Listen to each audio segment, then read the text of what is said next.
Hello everyone. और ये SMC series का पार्ट 7 है। और इसमें आज हम लोग देखेंगे इंटरनल स्ट्रक्चर क्या होता है और एक्सटर्नल स्ट्रक्चर क्या होता है। ये दोनों काफ़ी इंपॉर्टेंट चीज़ है, इसको काफ़ी अच्छा से समझना बहुत ज़रूरी है कि मार्केट बड़ा टाइम फ्रेम में क्या कर रहा है और छोटा टाइम फ्रेम में क्या कर रहा है। उसको देख के हम लोग किस तरह से जज करते हैं मार्केट को और किस तरह से हम लोग प्लान करते हैं ट्रेड को। तो अभी हम लोग देखेंगे कि मार्केट में एक्सटर्नल स्ट्रक्चर अगर बन रहा हो, लेट सपोज मार्केट इधर से स्टार्ट हो रहा है, ठीक है। एक बार ऊपर की तरफ गया, फिर नीचे की तरफ आया, फिर ये ब्रेक ऑफ स्ट्रक्चर किया, फिर नीचे की तरफ आया, ठीक है। फिर से ये ऊपर की तरफ गया, ठीक है, फिर नीचे की तरफ आया, ऊपर गया, नीचे आया, ठीक है, फिर से ये नीचे गया, ठीक है। लेट सपोज ये एक्सटर्नल स्ट्रक्चर है, इसको मैं यहाँ पर जिस तरह से मार्केट इंटरनली मूव कर सकता है। तो ये बस चार्ट में थोड़ा आपको अलग लगेगा, पर यहाँ पर मैंने ड्रॉ किया है तो आप समझ सकते हैं कि मार्केट जब हायर टाइम फ्रेम में कोई एक डायरेक्शन में है तो इंटरनली काफ़ी ज़्यादा मार्केट मूव करता है, ठीक है। तो जैसे यहाँ पर हम लोग को नज़र आ रहा होगा कि यहाँ पर एक ब्रेक ऑफ स्ट्रक्चर हुआ है, ठीक है। सिमिलरली यहाँ पर एक ब्रेक ऑफ स्ट्रक्चर हुआ है। ये सब देखिए बड़ा टाइम फ्रेम में हो रहा है, ठीक है, छोटा टाइम फ्रेम में नहीं हो रहा। और यहाँ पर हम लोग को लग रहा है कि एक चेंज ऑफ करेक्टर हुआ है, ठीक है।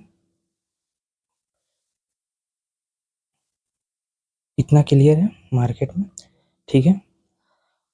अभी क्या है कि जो जो इंटरनल स्ट्रक्चर होता है, इंटरनल स्ट्रक्चर में भी ब्रेक ऑफ स्ट्रक्चर हो रहा होगा, चेंज ऑफ करेक्टर हो रहा होगा काफ़ी जगह। जैसे मैं यहाँ पर नोट करूँ तो यहाँ पर let suppose change of character हो रहा हो इंटरनली। तो हम लोग को क्या करना है कि अगर हम लोग वन डे का चार्ट देख रहे हैं, वन डे का चार्ट में हम लोग को दिख रहा है कि मार्केट हायर हाई का पैटर्न बना रहा है, तो मार्केट का जो ट्रेंड है सो बुलिश है, ठीक है। तो जब ट्रेंड बुलिश है तो हम लोग को इंटरनल स्ट्रक्चर में ये देखना है कि कहाँ पर हम लोग का ऐसा POI order block order block या फिर अपना एफवीजी कहाँ पर वैसा मिल रहा है जहाँ पर से हम लोग को एक बुलिश ट्रेड बने, ठीक है।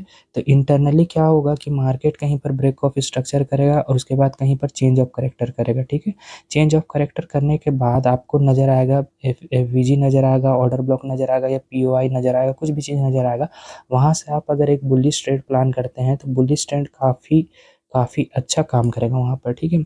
सिमिलरली आप एक छोटा बियरिश ट्रेड भी प्लान कर सकते हैं। लेट्स सपोज कि मार्केट यहाँ पर से जब ये नीचे आ रहा है, ठीक है, ये पॉइंट से देखिए नीचे आ रहा है, तो इस जगह पे भी आप एक बियरिश ट्रेड प्लान कर सकते हैं, काफ़ी छोटा प्लान करके। पर हाँ, जब ट्रेड आपको ऊपर की तरफ देखना है कभी भी, जैसे कि अगर हम लोग यहाँ पर बात करें मार्केट में, अगर यहाँ पर चेंज ऑफ करेक्टर हो रहा है और इस जगह पे अगर पीओआई है या ऑर्डर ब्लॉक है, तो यहाँ पर से हम लोग को एक बुलिश ट्रेड पकड़ना है और या तो ये हाई तक पकड़ना है या तो इसके ऊपर तक भी पकड़ना है।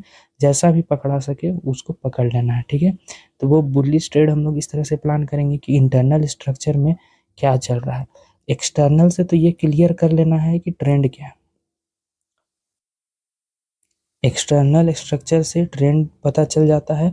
और अगर आप बीटीएसटी करेंगे या फिर आप वीकली ट्रेड ले रहे हैं, तब तो आपको वन डे चार्ट में स्टिक टू रहना है, तो वहाँ पर आप उसके हिसाब से पीओआई वगैरह देख सकते हैं।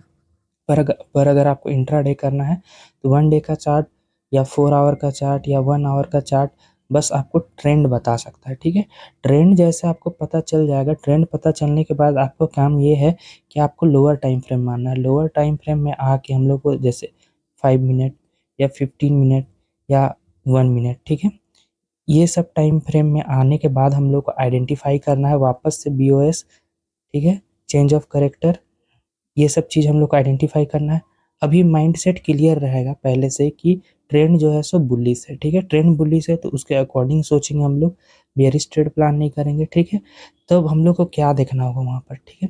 अभी हम लोग चलते हैं, जैसे कि यहाँ पर मैंने क्लियर कट समझा दिया सारा चीज़, ठीक है। इस तरह से देखिए, अभी हम लोग अगर बड़ा टाइम फ्रेम में देखें, बड़ा टाइम फ्रेम में हम लोग को पता चल गया कि मार्केट बुलिश है, ठीक है। और ये 5 मिनट का जो चार्ट है इसमें हम लोग इस तरह से देख रहे हैं कि ये ब्रेक ऑफ स्ट्रक्चर हुआ, ये ब्रेक ऑफ स्ट्रक्चर हुआ, इधर चेंज ऑफ करेक्टर हुआ। उसके बाद हम लोग को माइंडसेट क्योंकि क्लियर है कि हाँ मार्केट में बुलिश ट्रेड लेना है, तो लेट सपोज ये पीओआई है यहाँ पर या कोई एफबीजी है, ठीक है। यहाँ पर हम लोग ट्रेड प्लान करेंगे और यहाँ तक के लिए प्लान करेंगे, ठीक है। और यहाँ पर अपना एसएल रहेगा। तो आई होप आपको समझ में आ रहा होगा कि हम लोग बड़ा टाइम फ्रेम और छोटा टाइम फ्रेम का यूज़ कैसे करेंगे। सिमिलरली एक केस ये हो सकता है कि आप अगर मान लीजिए कि आपको छोटा ट्रेड देखना है, शॉर्ट साइड के लिए देखना, बुलिश ट्रेड है, तो शॉर्ट साइड के लिए जब भी आप कोई भी ट्रेड प्लान कर रहे हैं, लेट सपोज यहाँ पर कोई अपना FBG है, ठीक है। यहाँ से अगर आप शॉर्ट ट्रेड प्लान कर रहे हैं, ठीक है, तो यहाँ आसपास तक आपको बस ट्रेड देखना पड़ेगा, बिल्कुल छोटा सा।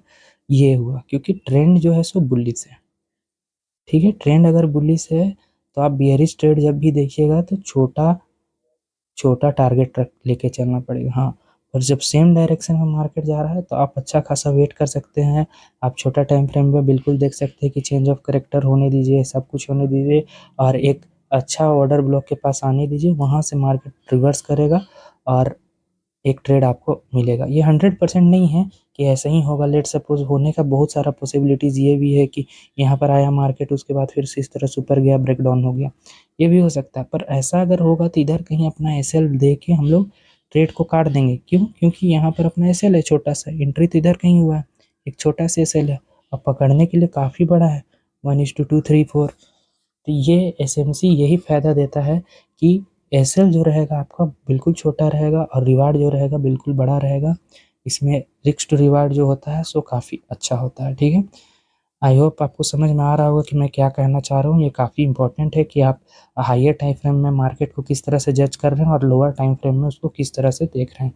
अगर दोनों का आप मिस कर दीजिएगा कि हायर टाइम फ्रेम में कुछ ट्रेंड चल रहा है, लोअर टाइम फ्रेम में कुछ ट्रेड चल रहा है, तो आपको कन्फ्यूज़न होगा, आप सही ट्रेड पकड़ नहीं पाइएगा और आपके काफ़ी ज़्यादा एसएल जाएंगे।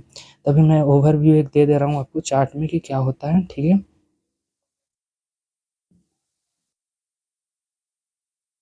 समझा देता हूँ कि देखिए यहाँ मार्केट जब ऊपर जा रहा है, देख के ही समझ में आ जा रहा है कि क्या है कि मार्केट एक हायर हाई फॉर्मेशन कर रहा है, क्योंकि कोई भी लो एक सब का सब देखिए ऊपर की तरफ है, ये इसके ऊपर है, ये बिल्कुल सिमिलर जगह पे है, इसके नीचे है, ठीक है। और ये यहाँ पर भी हायर हाई का फॉर्मेशन कर रहा है, तो ये सब बिल्कुल कन्फ्यूजन का चीज़ नहीं है। तो यहाँ पर एक चीज़ समझने का बात है कि इंटरनली क्या हो रहा होगा, यहाँ पर चेंज ऑफ करेक्टर हुआ होगा इंटरनली, ठीक है। इंटरनली यहाँ पर चेंज ऑफ करेक्टर हुआ होगा, इंटरनली इधर कहीं चेंज ऑफ करेक्टर हुआ होगा, ठीक है। ट्रेड, क्योंकि यहाँ पर ट्रेंड जो है सो बुलिश नज़र आ रहा है, ठीक है। ट्रेंड जब बुलिश नज़र आ रहा है और इंटरनली आपको CH चेंज ऑफ करेक्टर मिल रहा है, उसके बाद आपको POI फाइंड करना है। POI कहाँ पर नज़र आएगा? लास्ट लास्ट जो अपना प्रीवियस स्विंग रहेगा, ठीक है। प्रीवियस स्विंग के आसपास आपको नज़र आएगा POI, ऑर्डर ब्लॉक। ये सब POI क्या है? सिमिलरली ऑर्डर ब्लॉक की तरह होता है, लोगों का पॉइंट ऑफ इंटरेस्ट वहाँ पर ज़्यादा होता है। एक FBG होता है जो हाँ दिखाता है कि मार्केट में थोड़े जो बायर्स हैं या सेलर्स है वो काफ़ी ज़्यादा इंटरेस्टेड है। वो एक इम्पोर्टेंट पॉइंट है जो सब मैंने प्रीवियस वीडियो में कवर किया है, जिससे आपको समझ में आ जाएगा कि कहाँ पर ट्रेड लेना है, कहाँ पर नहीं लेना है। पर मैं यहाँ भी ये बता रहा हूँ कि इंटरनली आपको नज़र आ जाएगा कि कहाँ क्या हो रहा है। देखिए इंटरनली यहाँ पर चेंज ऑफ करेक्टर हो रहा है, ठीक है। और लेट सपोज इधर अपना आपका कहीं पर FBG है, ठीक है, FBG या ऑर्डर ब्लॉक है, तो ये आपको टारगेट करना है कि यहाँ से यहाँ तक आप ट्रेड पकड़ पाएँ शॉर्ट टर्म में, मतलब 5 मिनट के चार्ट में, ठीक है। ये क्योंकि 1 डे का चार्ट है, 1 डे का चार्ट है, इसीलिए आपको ऐसा दिख रहा है ना। तो इंटरनली यहाँ पर मूव हो रहा है ना मार्केट, ये जो इंटरनली यहाँ पर एक ग्रीन कैंडल नज़र आ रहा है, ये ग्रीन कैंडल, ये काफ़ी बड़ा कैंडल है। इस तरह के कैंडल्स को हम लोग को कैप्चर करना है। जैसे इंटरनली यहाँ पर ये 1 डे का जो कैंडल है वो अच्छा खासा मूव किया, तो ये कैसे हम लोग आइडेंटिफाई कर रहे हैं? ये इस तरह से आइडेंटिफाई कर रहे हैं कि इंटरनली चेंज ऑफ करेक्टर हुआ होगा मार्केट में। इंटरनली जब चेंज ऑफ करेक्टर होगा तो कोई जो डेली टाइम फ्रेम के अंदर में कोई एक ऑर्डर ब्लॉक होगा, वहाँ पर मार्केट आएगा तो मार्केट वहाँ रिएक्ट करेगा। तो शॉर्ट टर्म में जाके जैसे 5 मिनट में जाके हम लोग आइडेंटिफाई कर लेंगे कि वहाँ पर ऑर्डर ब्लॉक कहाँ है और कितना हम लोग का एसएल बन रहा है, और बिल्कुल हम लोग वहाँ पर एक ट्रेड प्लान कर सकते हैं। क्योंकि जब तो ट्रेंड बुलिश है तो एक बुलिश ट्रेड आराम से हम लोग को मिल जाएगा और अच्छा खासा बिल्कुल वहाँ पर पैसा बनाया जा सकता है। तो आई होप आपको समझ में आ रहा होगा कि मैं क्या कहना चाह रहा हूँ। कि मैं यही कहना चाह रहा हूँ कि मार्केट में ट्रेंड को आपको समझना पड़ेगा, ट्रेंड किस तरह से एक्ट कर रहा है, जिसे मैंने यहाँ पर बताया है। आपको 1 डे का चार्ट में आइडेंटिफाई कर लेना है, ठीक है, या 4 आवर का चार्ट में आइडेंटिफाई कर लेना है। उसके बाद 15 मिनट में आना है या 5 मिनट में आना है। सिमिलरली अगर आप 30 मिनट में अगर आइडेंटिफाई कर रहे हैं तो आप 1 मिनट में जा सकते हैं। और बिल्कुल आप दोनों को सिंक्रोनाइज मैनर में देखिए और उसके बाद आप आइडेंटिफाई कीजिए, क्योंकि मैंने प्रीवियस वीडियो में सारा चीज़ बताया है कि किस तरह से हम लोग एफबीजी फाइंड करते हैं, कहाँ पर हम लोग का क्या क्या है। इसलिए मैं इस वीडियो में उतना डेप्थ में नहीं जा रहा हूँ कि आप कहाँ पर एफबीजी देखिएगा, कहाँ पर ऑर्डर ब्लॉक देखिए, क्योंकि वो सब आपको पता है ऑर्डर ब्लॉक किसको बोलना है, किसको बोलते हैं, क्या देखना है क्या नहीं देखना है। तो वो कन्फ्यूजन का चीज़ है नहीं। इसलिए मैं ओवरऑल आपको बता रहा हूँ कि शॉर्ट टाइम फ्रेम में जाके किस तरह से आप ये प्लान कर सकते हैं, ठीक है। तो आई होप आपको समझ में आ गया होगा कि एक्सटर्नल स्ट्रक्चर और इंटरनल स्ट्रक्चर कितना इम्पोर्टेंट है हम लोग के लिए मार्केट में, और किस तरह से हम लोग को वो ध्यान में रखते हुए ट्रेड को प्लान करना है। और बिल्कुल उसको आपको ध्यान में रखना है, तभी आप एक सही ट्रेड प्लान कर सकिएगा। अदरवाइज आप एक गलत ट्रेड प्लान कीजिएगा, आपके एसएल जाएंगे, आपको लॉस होगा। So thank you for watching. Please like share and subscribe my channel. I hope आपको सारा चीज़ क्लियर हो गया होगा।